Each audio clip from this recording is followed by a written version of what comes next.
Magandang gabi, kaibigan. Welcome sa Pampatulog Stories. Bago tayo magsimula, nais kong magpasalamat sa walang sawang pagtangkilik at pakikinig sa aking munting channel.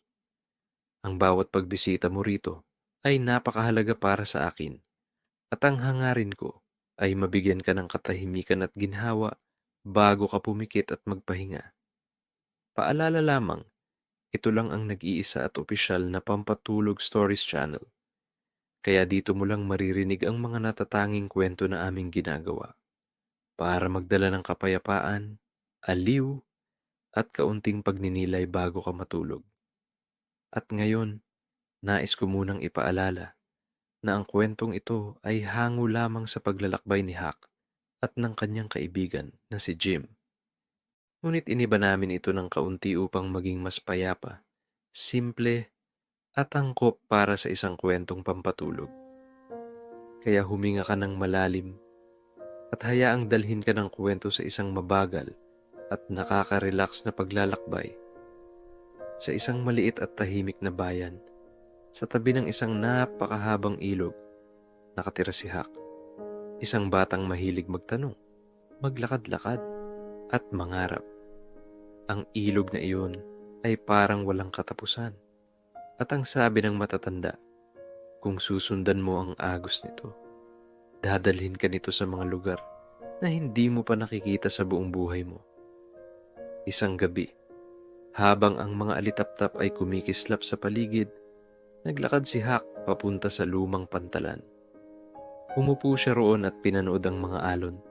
Tahimik ang gabi, at ang tanging maririnig niya ay ang malumanay na hampas ng tubig sa kahoy na tulay. Habang nakatingin si Hak sa ilog, may narinig siyang isang pamilyar na tinig. Hak, mahina ngunit mabait na boses. Paglingon niya, nakita niya si Jim, isang mabait na lalaki na matagal nang nagtatrabaho sa lumang gilingan sa bayan. Kilala si Jim bilang tahimik, palakaibigan, at mahilig magkwento kapag gabi. Magandang gabi, Hak, bati ni Jim habang daladala ang isang maliit na lampara. Magandang gabi rin, Jim, tugon ni Hak. Hindi ka ba natutulog pa? Hindi pa. Minsan gusto ko ring makinig sa ilog, nakangiting sagot ni Jim. Magkatabi silang umupo sa pantalan. Saglit silang parehong tumahimik. Ang lamig ng hangin, ang kislap ng buwan, at ang marahang pag-agos ng tubig ay nagbigay sa kanila ng kakaibang kapayapaan.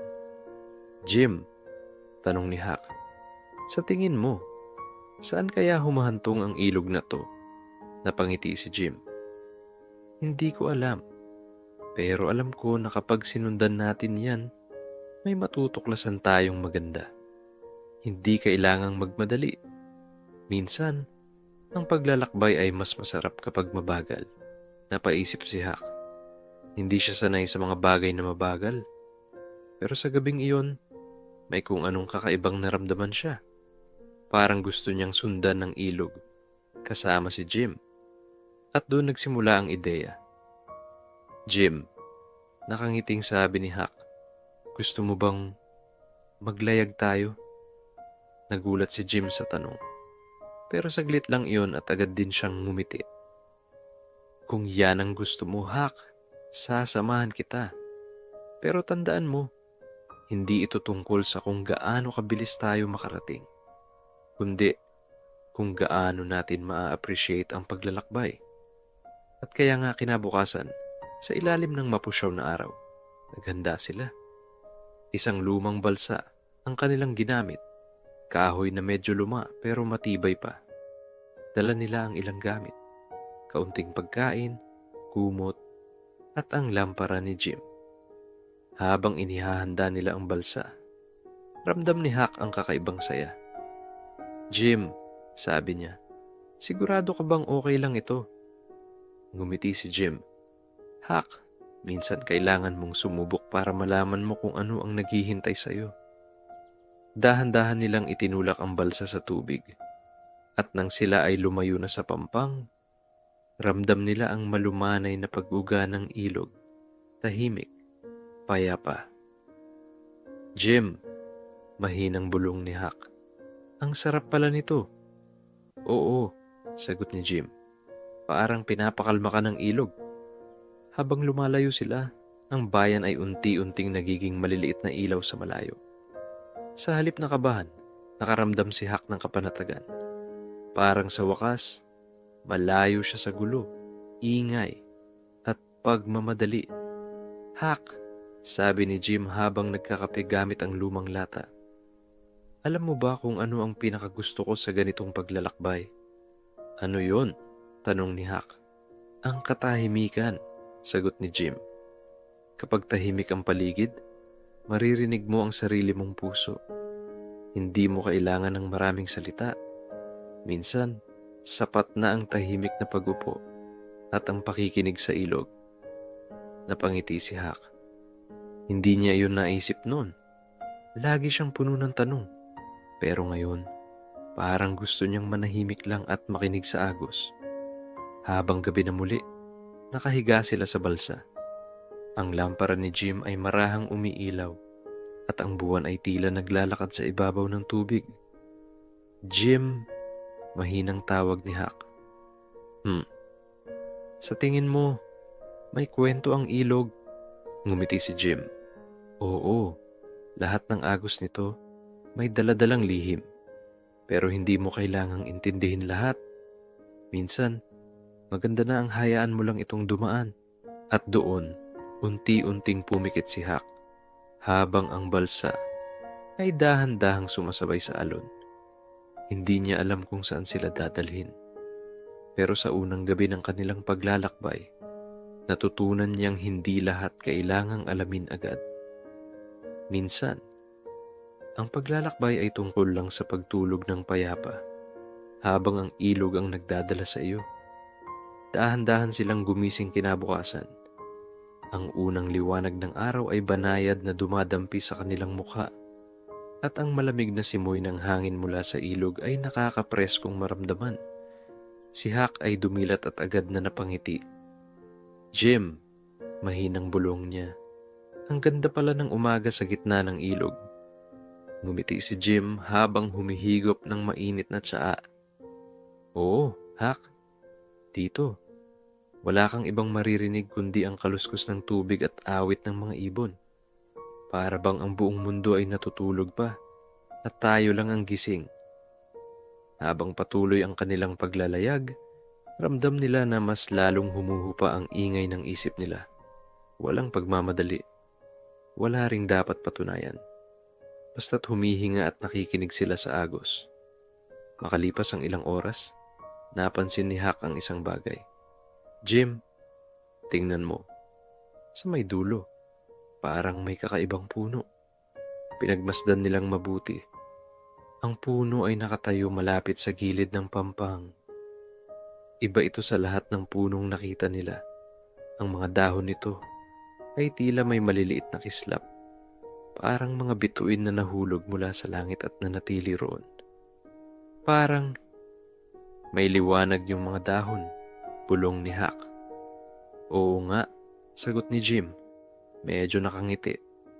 Siguro, isa yan sa mga lihim ng ilog na sinasabi ko sa'yo. Nagdesisyon silang lumapit. Mabagal ang pagdaong ng kanilang balsa sa pampang. Habang papalapit sila, ramdam nila ang kakaibang katahimikan sa paligid. Kahit ang mga ibon, tila nakikinig din. Pagsapit nila sa pampang, bumaba sila mula sa balsa at marahang naglakad papunta sa puno. Malaki ito at matanda na. Ang ugat ay malalim sa lupa at ang mga sanga ay parang yumayakap sa hangin. Ngunit ang mga dahon ay tila kumikislap na parang may maliliit na alitaptap na nakadikit dito. Jim, mahina ang boses ni Huck. Siguro ba mahiwaga to? Ngumiti si Jim. Minsan, Huck, hindi natin kailangang tanungin kung bakit maganda ang isang bagay. Pwede mo lang itong panoorin at magpasalamat na nakikita mo ito. Tumango si Huck. Umupo sila sa ilalim ng puno. Ang hangin dito ay kakaiba, banayad, malamig, at nakakapayapa. Para bang ang oras ay bumagal at ang bawat hininga nila ay nagiging mas magaan. Habang nagmamasid sila, napansin ni Hak ang isang bagay sa paanan ng puno. Mayroong lumang kahon, natatakpan ng mga tuyong dahon. Maingat niya itong hinila at pinunasan. "Jim, may nakita ako," masayang sigaw ni Hak. Nilapitan siya ni Jim at tinulungan na buksan ang kahon. Mabagal nilang inangat ang takip at sa loob nito ay may mga lumang papel at mapa. "Mapa," bulong ni Jim. "Pero hindi ito tulad ng mga nakikita ko sa bayan. May mga marka dito sa mga lugar na hindi ko pa naririnig." Kinuha ni Hak ang mapa at pinagmasdan ito. Ang mga guhit ay parang iginuhit ng kamay, hindi ng profesional. Ngunit sa bawat marka, may maliit na simbolo, bituin, ilog, at mga bilog na parang isla. "Jim," tanong ni Hak, "ibig sabihin ba nito, may mga lugar pa tayong pwedeng puntahan?" Ngumiti si Jim. "Oo, Hak, at mukhang mas marami pa kaysa sa akala natin." Dahil sa natagpuan nila, nagpasya silang sundan ang mapa. Pero hindi sila nagmadali. "Walang dapat pagmamadalian," sabi ni Jim habang maingat na nag-impake. "Kung totoo ang mga lugar na ito, hihintayin nila tayo. Kaya huwag nating guluhin ang kapayapaan." Tumango si Hak. Sa unang pagkakataon, hindi siya nagmamadali. Hindi niya inisip kung kailan matatapos ang paglalakbay nila. Ang mahalaga, naroon siya, kasama si Jim, at may bagong landas na tatahakin. Bago sila umalis, tumingin silang muli sa puno. Ang mga dahon nito ay patuloy na kumikislap, para bang nagpapaalam. "Jim," bulong ni Hak, "parang binibigyan tayo ng puno ng paalam." "Hindi lang paalam, Hak," sagot ni Jim. "Parang sinasabi rin niyang mag-ingat tayo at mag-enjoy sa bawat hakbang." Dahan-dahan nilang itinulak muli ang balsa at muling sumakay. Habang papalayo sila, tanaw pa rin nila ang mahiwagang puno. Hanggang sa ito'y maging maliit na tuldok at tuluyang maglaho sa tanawin. Habang tinatahak nila ang ilog, binuksan nila ang mapa. Ang unang marka ay isang maliit na isla na tila nasa gitna ng ilog. "Hak," sabi ni Jim, "dito tayo pupunta." "Anong meron kaya doon?" tanong ni Hak. "Hindi ko alam," nakangiti si Jim. "Pero hindi natin kailangang malaman agad. Hintayin na lang natin, kasi mas masarap ang sorpresa kapag dumarating ng dahan-dahan." Humiga si Hak sa balsa, tinitigan ng langit, at napangiti. "Jim," sabi niya, "buti sinamahan mo ako. Kung ako lang, baka nagmadali na ako at hindi ko napansin ang lahat ng ito." Tumawa si Jim. "Hak, minsan kailangan mo lang may kasama na magpapaalala sa iyo na hindi lahat ng bagay kailangang tapusin agad." Kinagabihan, huminto sila sa gitna ng ilog. Wala silang ibang kasama, kundi ang mga bituin at ang malumanay na hangin. Sa itaas, ang buwan ay bilog na bilog, parang isang malaking ilaw na nagbabantay sa kanila. "Hak," mahinang sabi ni Jim habang nakahiga rin sa balsa. "Hmm? Naalala mo nung tanong mo kung may kwento ang ilog?" "Oo, sa tingin ko. Ngayon, isa ka na sa mga kwento nito." Hindi na sumagot si Hak. Ngumiti na lang siya at ipinikit ang mga mata. Sa ilalim ng liwanag ng buwan, hinayaan nilang ang ilog ang magdala sa kanila. Mabagal, payapa, at walang iniisip kundi ang susunod na umaga. At sa pag-idlip ni Hak, isang bagong pakikipagsapalaran ang naghihintay. Nagising si Hak sa marahang pag-alo ng balsa. Ang araw ay dahan-dahang sumisilip mula sa silangan, at ang langit ay kulay kahel at ginto. Ang hangin ay malamig at sariwa, at ang paligid ay napakatahimik. "Jim," mahina niyang tawag. Dumilat si Jim at ngumiti. Gising ka na pala, Hak. Magandang umaga rin. Sagot ni Hak habang hinahaplos ang malamig na tubig sa gilid ng balsa. Nasaan na tayo? Tiningnan ni Jim ang mapa. Malapit na tayo sa unang marka, ang munting isla. Habang lumalapit sila, unti-unting lumitaw ang hugis ng isla sa malayo. Hindi ito malaki. Parang maliit na hardin na lumulutang sa gitna ng ilog. May mga puno, damuhan, at ilang makukulay na bulaklak na tila sumasayaw sa hangin. Maingat nilang itinali ang balsa sa isang mababang sanga at bumaba sa pampang ng isla. Jim, bulong ni Hak. Ang tahimik dito. Parang ibang mundo, sagot ni Jim habang humihinga ng malalim. Ang damuhan ay malambot na parang banig. Ang mga ibon ay kumakanta ng mababagal at malumanay na himig. Sa gitna ng isla, may isang maliit na lawa na malinaw na parang salamin. Lumapit si Hak dito at tiningnan ang sarili. Parang nakatingin ako sa salamin, sabi niya. Hindi lang yan, sagot ni Jim. Tingnan mo nang mabuti. Nang tumingin muli si Hak, napansin niyang sa tubig ay hindi lamang ang refleksyon nila ang makikita. May mga kumikislap na tila maliliit na bituin sa ilalim ng lawa kahit umaga pa lang. Jim, nakikita mo ba yon? Oo, ngumiti si Jim. Siguro ito ang hiwaga ng isla. Hindi lahat ng bituin nasa langit. Umupo sila sa gilid ng lawa. Walang salita.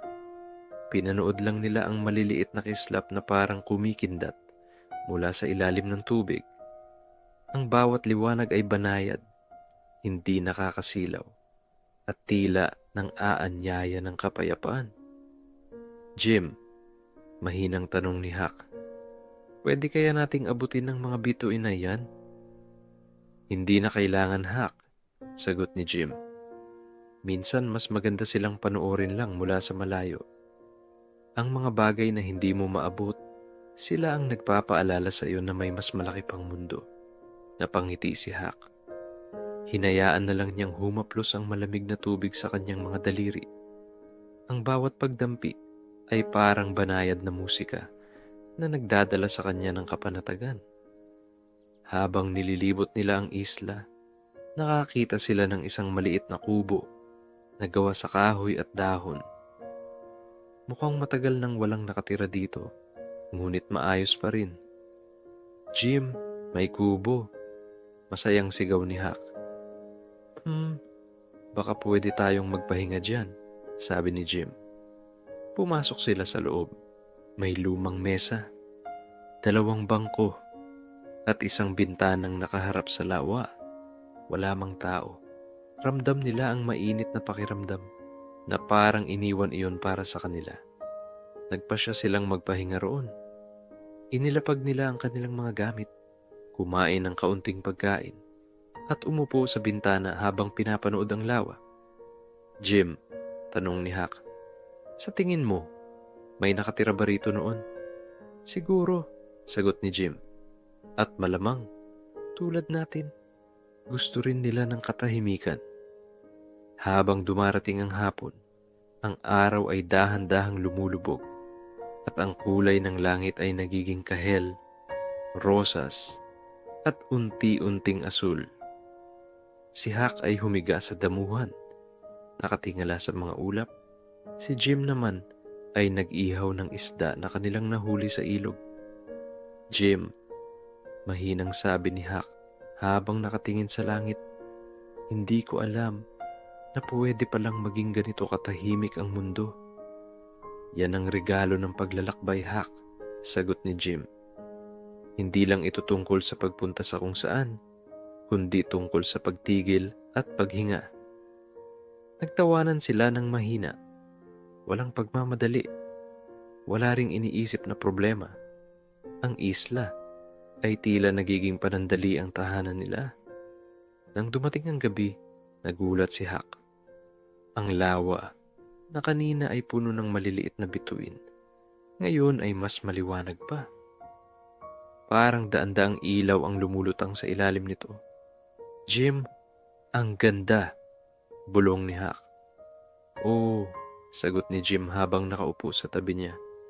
Siguro, ganito rin ang langit kung nasa ilalim tayo ng tubig. Umupo silang dalawa, walang imik, pinanood lang ang mahiwagang tanawin.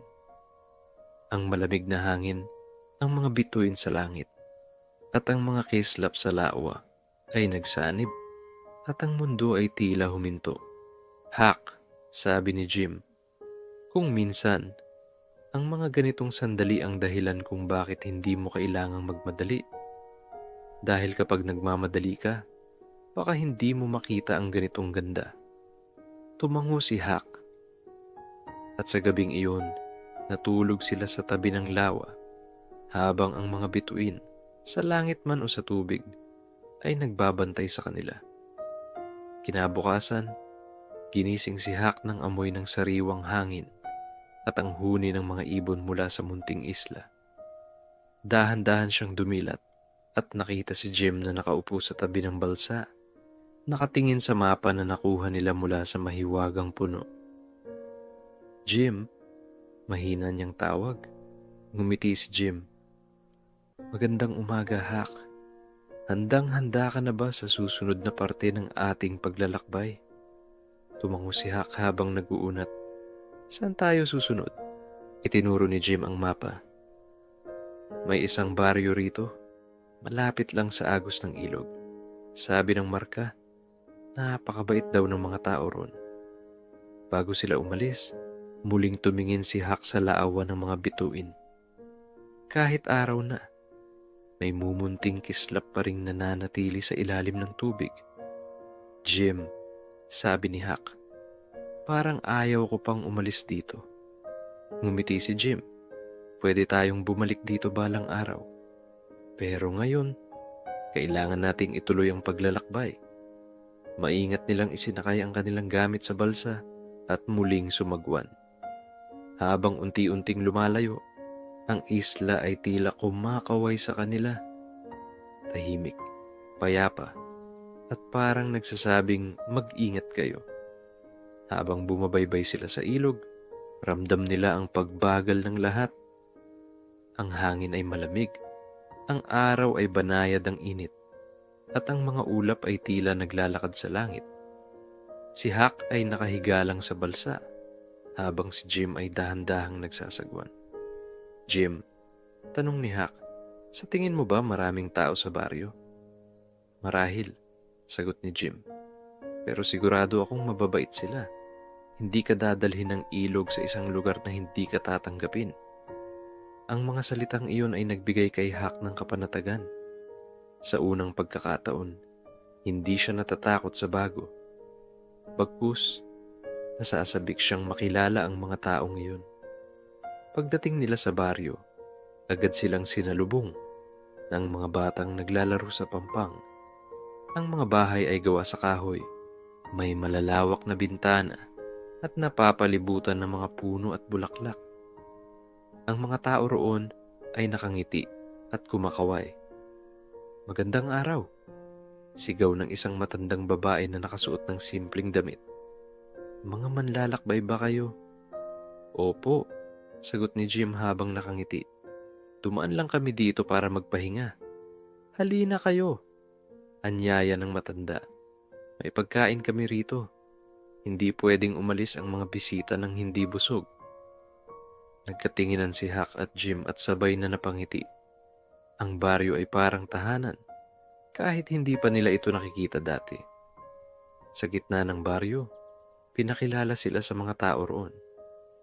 May mga batang tumatakbo, may mga matatanda na nagkukwentuhan, at lahat ay may mababait na mukha.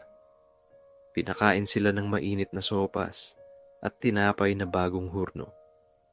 Jim, bulong ni Hak, ang sarap ng pagkain dito. Tama ka, Hak, sagot ni Jim.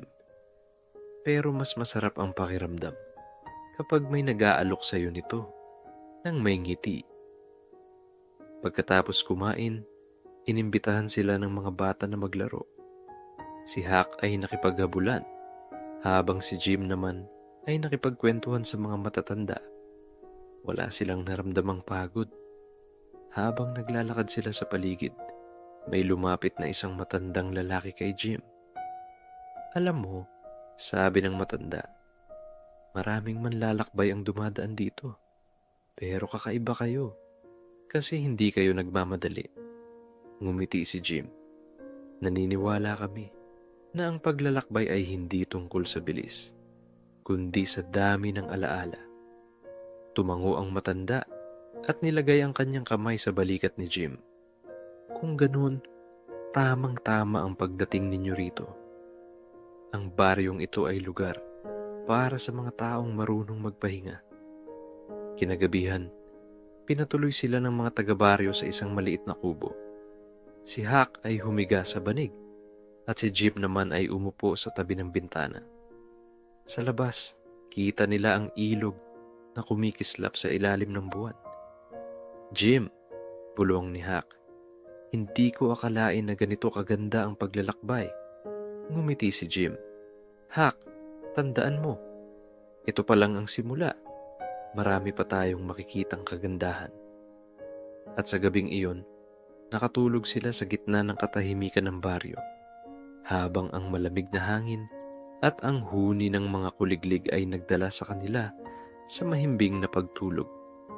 Nagising si Hak sa mahinang tunog ng mga alon. Ang araw ay sumisilip na sa likod ng mga puno ng baryo at ang hangin ay malamig at malinis. Si Jim ay nakaupo sa tabi ng bintana ng kubo, nakatingin sa ilog habang may hawak na tasa ng mainit na tsaa. "Magandang umaga, Jim," bati ni Hak habang nag-uunat. "Magandang umaga, Hak," sagot ni Jim, nakangiti. "Handa ka na ba sa susunod na parte ng ating paglalakbay?" "Oo," sagot ni Hak. "Pero medyo gusto ko pang manatili dito. Pwede naman tayong bumalik," sabi ni Jim. "Pero ngayon, may tinatawag pa tayong mga lihim na dapat tuklasin sa ilog." Bago sila umalis, lumapit ang matandang babae na nag-alaga sa kanila kagabi. "Mag-iingat kayo," sabi nito. "Huwag kayong mag-alala. Laging nandito ang baryo kung gusto ninyong magpahinga ulit." Ngumiti si Hak at nagpasalamat. Si Jim naman ay tumango at nakipagkamay sa mga tao roon. Sa kabila ng maikling panahon, ramdam nila ang init ng pagtanggap ng baryo. Muli silang sumakay sa kanilang balsa at ang mga tao roon ay kumaway habang sila ay dahan-dahang lumalayo. Habang tinatahak nila ang ilog, napansin ni Hak na nagiging mas malinaw ang tubig. Halos makita na nila ang ilalim, mga batong makintab, maliliit na isda, at mga halaman na kumakaway sa agos. "Jim," sabi ni Hak, "parang nag-iiba ang ilog." "Oo," sagot ni Jim, "dahil mas malapit na tayo sa puso nito." "Puso?" nagtatakang tanong ni Hak. Ngumiti si Jim. "Bawat ilog may lihim, Hak. At ang gitna ng ilog na ito, doon natin mararamdaman ang pinakatunay nitong kalmado." Pagkalipas ng ilang oras, nakaramdam sila ng kakaibang agos. Hindi ito malakas o nakakatakot, kundi parang banayad na pagyugyug na para bang tinutulak sila papunta sa isang tiyak na direksyon. "Jim, nararamdaman mo ba yun?" tanong ni Hak. "Oo," sagot ni Jim. Nakangiti pa rin. "Hayaan mo lang. Minsan, Hak, ang ilog mismo ang gumagabay." Sumandal si Hak at hinayaan na lang ang kanilang balsa na sumunod sa agos. Sa bawat minuto, pakiramdam niya ay mas nagiging payapa siya. Parang may tinatanggal na bigat sa kanyang dibdib. Habang sila ay dahan-dahang sumusulong, nakarinig sila ng tila mahinang himig. Hindi ito galing sa hangin, hindi rin mula sa mga ibon. Para bang nanggagaling ito mismo sa ilalim ng tubig. "Jim, naririnig mo ba?" tanong ni Hak, halos pabulong. "Oo," sagot ni Jim. "Parang awit, 'di ba?" Tumango si Hak. Ang himig ay napakalumanay. Parang kwento na hindi mo kailangang maintindihan para maramdaman. Sa halip na kabahan, mas lalo siyang nakaramdam ng katahimikan. Jim, baka ito ang lihim ng ilog, mahina niyang sabi. Siguro, sagot ni Jim. At baka hindi natin kailangang alamin ang dahilan, sapat nang marinig ito. Pagsapit ng hapon, napansin nila ang kakaibang liwanag sa ilalim ng tubig.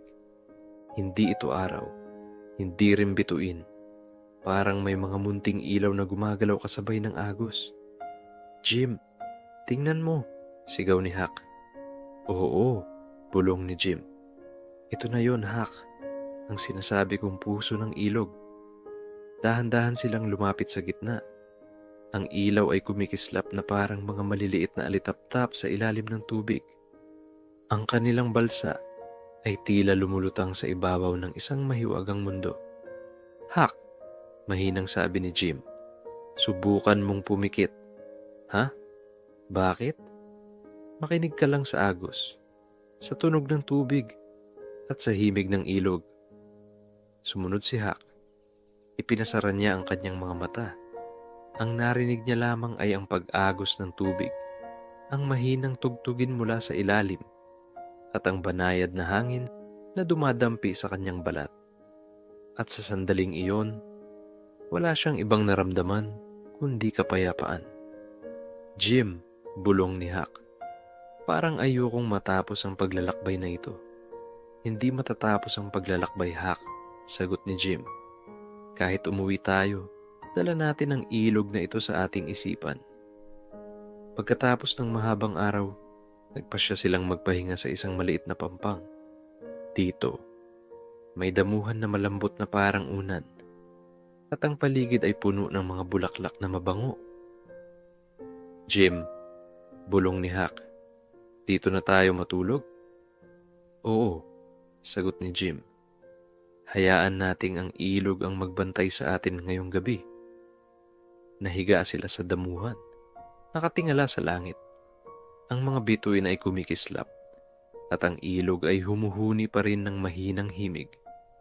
At bago pumikit si Huck, naramdaman niya ang pinakamalalim na katahimikan na naranasan niya sa buong buhay niya.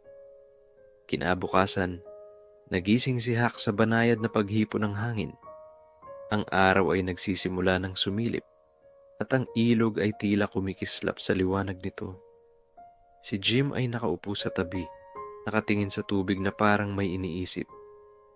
Jim, bulong ni Huck habang naguunat, handa ka na bang magpatuloy? Ngumiti si Jim. Oo, Huck, pero tandaan mo, kahit saan tayo dalhin ng ilog, ang mahalaga ay nararanasan natin ang bawat sandali. Tumango si Huck. Kinuha nila ang kanilang gamit, isinakay sa balsa, at muling sumagwan. Habang sila'y naglalayag, napansin ni Huck na mas nagiging kalmado ang ilog. Wala nang malalakas na agos, wala nang mga alon, puro katahimikan. Parang sinasabi ng ilog na malapit na sila sa dulo ng kanilang paglalakbay. Jim, tanong ni Huck, ibig bang sabihin nito, tapos na ang ating paglalakbay? Ngumiti si Jim. Hindi, Huck. Ang bawat dulo ay simula rin ng panibagong paglalakbay. Ang mahalaga, natutunan mong pahalagahan ang bawat hakbang. Huminga ng malalim si Huck at napangiti. Hindi na siya nag-aalala kung saan sila pupunta. Ang mahalaga, kasama niya si Jim at ang katahimikan ng ilog. Maya-maya, nakarating sila sa isang lugar na tila hindi minarkahan sa mapa. Isang baybayin na may puting buhangin at malalaking puno na parang mga bantay. Ang paligid ay napakatahimik at tanging huni ng hangin ang maririnig. Jim, bulong ni Huck, parang ibang mundo ito. Oo, sagot ni Jim. Siguro ito ang regalo ng ilog sa atin bago tayo magpaalam dito. Dumaong sila at naglakad sa buhangin. Ang bawat hakbang ay malambot at ang pakiramdam ay parang lumalakad sila sa mga ulap. Sa gitna ng baybayin, may nakita silang malaking bato na hugis upuan. Umupo sila roon. nakaharap sa ilog, at sabay na napangiti. "Hak," mahinang sabi ni Jim. "Alam mo ba kung bakit ko gustong sumama sa iyo?" "Bakit, Jim?" tanong ni Hak. "Kasi gusto kong ipakita sa iyo na hindi kailangang laging magmadali. Ang mundo, may sarili itong bilis. At kapag tinapatan mo yon, mararamdaman mo ang tunay na kapayapaan." Tahimik lang si Hak. Pinagmamasdan niya ang ilog at napagtanto niyang totoo ang lahat ng sinabi ni Jim. Dati, gusto niyang makarating agad sa kung saan. Pero ngayon, mas mahalaga sa kanya ang bawat sandaling kasama niya, ang ilog at si Jim. Nagpasya silang manatili roon ng isang gabi. Naglatag sila ng kumot sa ilalim ng isang malaking puno at pinanood ang paglubog ng araw. Ang langit ay naging kulay kahel, tapos rosas, at sa huli ay naging madilim na bughaw na may libo-libong bituin. "Jim," bulong ni Hak, "tingnan mo, parang bumalik tayo sa unang gabi natin sa ilog." Ngumiti si Jim. "Oo, Hak, pero ngayon, mas alam mo na kung paano pahalagahan ng mga ganitong sandali." Habang ang mga bituin ay kumikislap sa itaas, ang ilog ay tila sumasabay sa kanila. Ang tunog ng tubig ay parang malumanay na awit na nagbubulong ng "Magpahinga ka na." Kinabukasan, nagising sila sa pinakabanayad na umaga na naranasan nila. Ang araw ay marahang sumilip at ang ilog ay payapa na parang salamin. "Jim," sabi ni Hak, "handa na ba tayong bumalik?" "Oo," sagot ni Jim. "Pero ngayon, dala mo na ang puso ng ilog. Kahit saan ka magpunta, mananatili yun sa'yo." Tumingin si Hak sa paligid, sa ilog, sa baybayin at kay Jim, at ngumiti. Hindi man nila alam kung ano ang susunod. Sapat na ang paglalakbay na ito para malaman niyang minsan, ang pinakamagandang bagay sa buhay ay ang pagtigil at paghinga. At sa dahan-dahang paglayo ng kanilang balsa mula sa lihim na baybayin, iniwan nila ang ilog na may dalang pasasalamat at kapayapaan. At dito nagtatapos ang kanilang paglalakbay. Ngunit hindi ang kanilang kuwento. Ang paglalakbay ni Hak at Jim ay paalala na minsan, ang pinakamahalagang destinasyon ay hindi isang lugar, kundi ang payapang pakiramdam na dala mo habang tinatahak ang landas. Kaya ngayon, isara mo na ang iyong mga mata. Isipin mo ang ilog, ang banayad nitong agos, ang malamig na hangin, at ang mga bituin na nagbabantay sa iyo. Huminga ka ng malalim at hayaang dalhin ka ng katahimikan sa isang mahimbing at payapang pagtulog. Magandang gabi.